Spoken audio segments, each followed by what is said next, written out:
Hello guys. The diagram shows waves A and B in the same medium. Compared to wave A, wave B has twice the amplitude and twice the wavelengths, or twice the amplitude and half the wavelengths.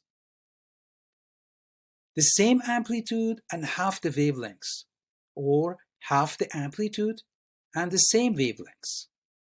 Here is the picture of two waves, and before we start, let's show the equilibrium line, this one. So for the wavelengths, let's define the crest and the trough. This one is the crest, and this one is the trough. The wavelengths is defined as the length of one complete crest and one complete trough. In other words, the wavelengths for wave A is this length, shown by green. And the amplitude is the maximum displacement of the wave compared to the equilibrium line.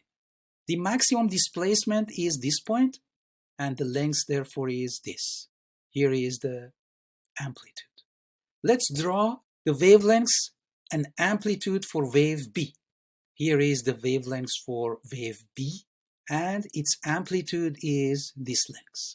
Here we can clearly see that AB is greater than AA, and lambda B is half of lambda A. In other words, we have this conclusion, and if we compare these two results with the options that we have here, ultimately we can say that 2 is the correct answer. Twice the amplitude and half the wavelengths. Thanks for watching.